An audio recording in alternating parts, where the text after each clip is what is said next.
So for today's video vlog nga mga kalpa, no, may in-order nga pala tayong OEM rear fender mounted na tire hugger para sa Honda Click 125 natin. So pwede ito sa mga version 1, version 2, version 3 and sa bagong parating na version 4, no. So pwede rin ito sa Honda Click 150. So pang kwan po pala ito mga kalpa, pang air blade po ito. So made in Vietnam po itong mga kalpa at nabili natin siya worth 500 pesos. So nabili natin siya sa Shopee.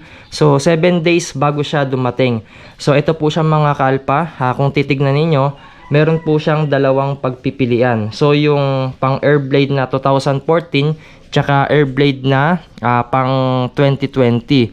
So ayan. So ito merong 2016 din, no. So bale binago na nila, in-update na nila mga kaalpa. So bale yung binili natin ay yung pang latest, yung 2020 na pang air blade.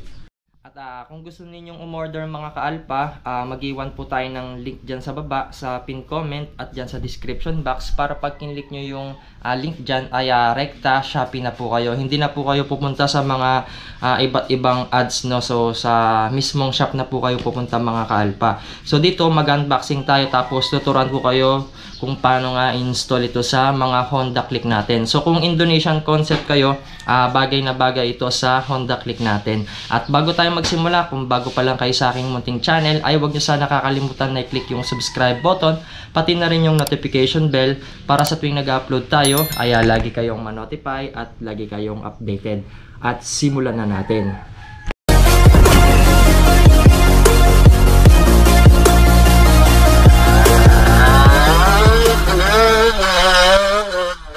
So dito mga kaalpa, nabili natin siya worth 500 pesos.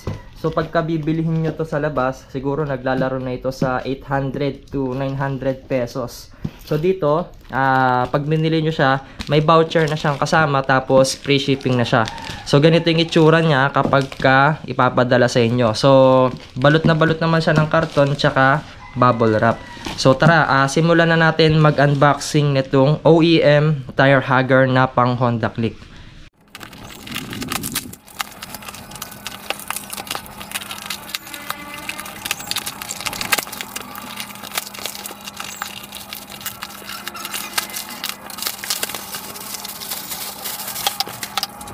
So dito nga mga kaalpa, na-unboxing na natin siya. So bali ganito yung itsura niya. Ayan. So dito, ito yung coolant reservoir niya. So bali wala pa siyang kasamang mga bolts, no. So bibili na lang din siguro tayo kung kinakailangan, or yung sa stock bolts na lang din natin. So dito kasi ang kagandahan dito, meron na siyang mudguard dito. So bali bubuksan natin yung under seat, tapos tatanggalin natin yung stock na reservoir natin. So bale ang kagandahan kasi dito, nasa gilid na siya, hindi na tayo mahirapan na tignan yung coolant natin dito. So ayan na, maganda na siya. Tapos syempre ang advantage din nito, yung putik tsaka yung alikabok hindi na direktang tatama dun sa makina natin. Meron na siyang pangsangga dito. So hindi nyo na kailangan bumili ng mga nilalagay pa dito, no. So ito yung pinaka bagay kapag ka nag-Indonesian concept kayo. So kahit hindi kayo Indonesian concept, maganda po ito sa mga Honda Click natin. Tapos syempre maganda na rin yung tayo nito kapag ka ganito yung binili ninyo, yung latest. So ito may kasama na rin siyang hose mga kaalpa, no. So i-connecta nyo na lang din siya dyan. So ito high temp hose na rin tong ginamit nila. At ito nga pala yung Honda Click B3 natin mga kaalpa, no. So kung mapapansin nyo dito, nilagyan ko na lang ng packaging tape to kasi ito nasira agad yung pinakalock natin dito. And umaangat-angat siya kapag ka nalulubak tayo. So nung napansin ko, natanggal na yung takip ng coolant natin dito. So ganyan siya. So kung mapapansin niyo, ang dumi ng makina natin kasi nga yung talsik ng putik pumupunta na rin dito, no. So tagulan, so kaya napabili na rin tayo para mapalitan na rin, no. Ayan. So bali ganyan na yung magiging itsura niya mamaya kapag ka nakabit na natin siya. So napakahaba na ng rear fender natin dito. So abot na siya hanggang dito sa may tambutso natin. So dito mga kalpa, maglalagay na rin pala tayo ng bagong coolant or magre-refill tayo. Ito, Preston, ayan, 500 ml, 100 pesos lang yata to or 120.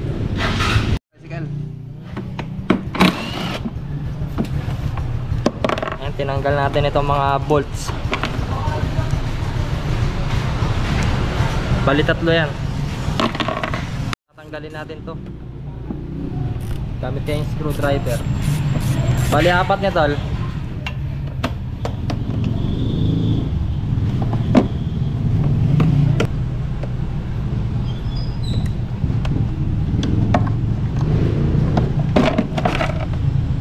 Natatanggal kasi to. Nadatnan ko yan, nakabukas na eh. Nakaangat na lang na gano'n, no? So dito gamit kayo ng allen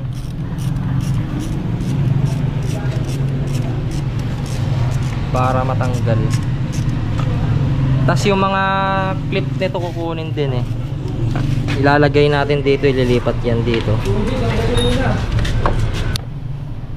So pati doon tatanggalin din. Yun tatanggalin sa ilalim. Pangos.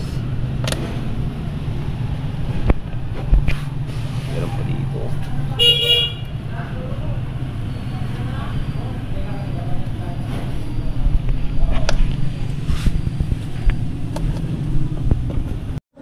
Ayan, pati yung tatlong bolts dyan sa air cleaner.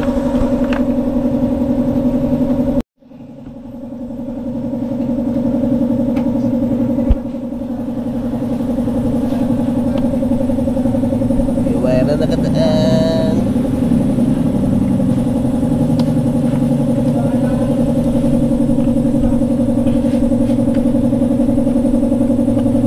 Wala na.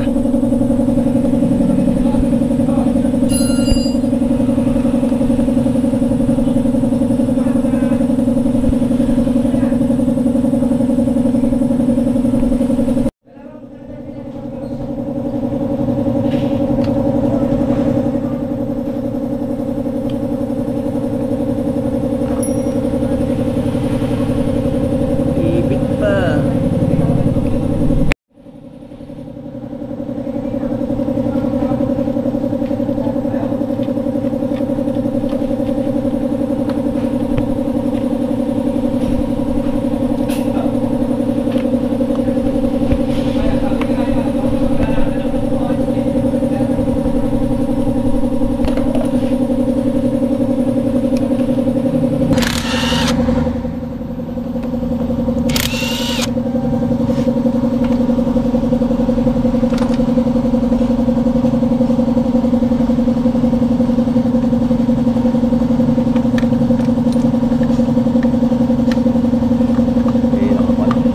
Sabit.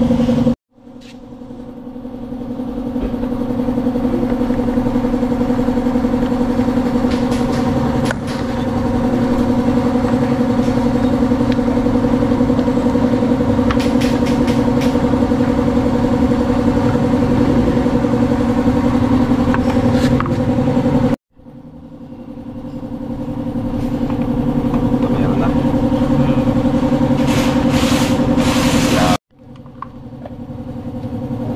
Hindi sila pareho nito eh. Dalawa.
butas.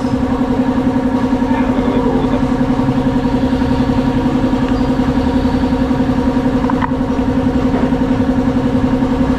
Talagang may butas.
Makaka-convert pa.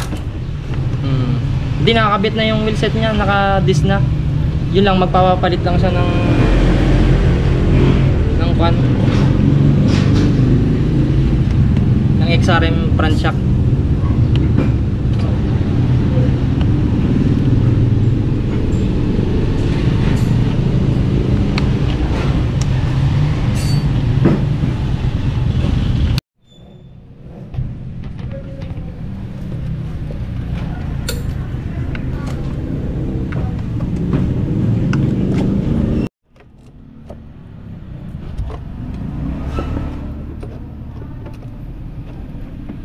Okay.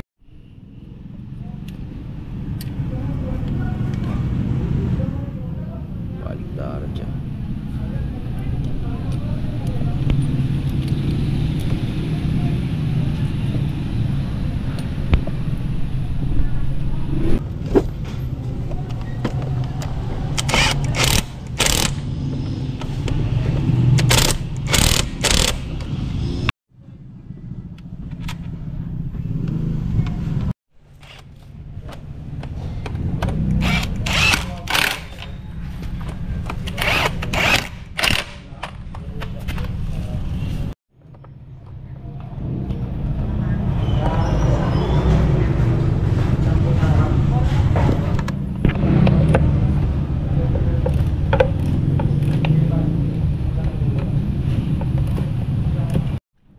Ito tatabasan na lang eh.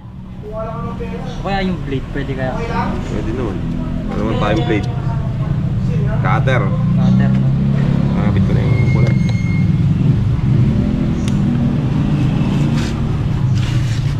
Ayun, magre-refill na tayo.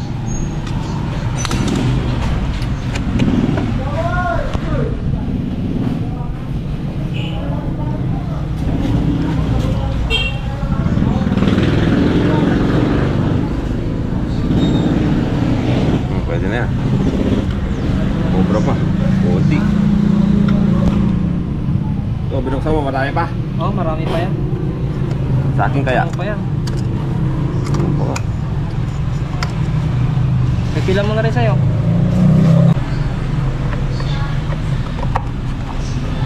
Papalitan pa nga ng transparent dun eh.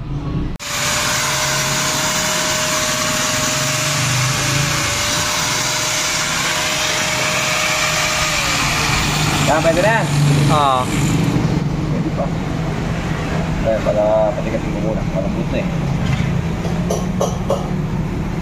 At dito nga mga kalpa, ito na po yung itsura ng Honda Click V3 natin after natin ma-installan ng OEM na tire hugger. So, ulitin ko, pang Airblade po ito mga kaalpa. So, bali, Airblade 2020 yung design nito. Yung 2016 na Airblade, hindi na po kayo magtatabas dun, no? So, bali, lumang design na po kasi yun. So, bali, may pang baryo din na pagpipilian. Yung Vario at saka Click kasi isa lang po yun mga kaalpa, no. So ito kasi maganda po yung pagka-design nila dito sa Airblade. So yan, dito na nga po magtatapos yung video vlog natin. Iwan ko na lang din pala yung link nito sa Shopee para pagka gusto ninyong bumili ay rekta Shopee na po kayo. At wag nyo nga po pala sanang kakalimutan na i-click yung subscribe button, pati na rin yung notification bell para sa tuwing nag-upload po tayo ay lagi kayong ma-notify at lagi kayong updated. And thanks for watching.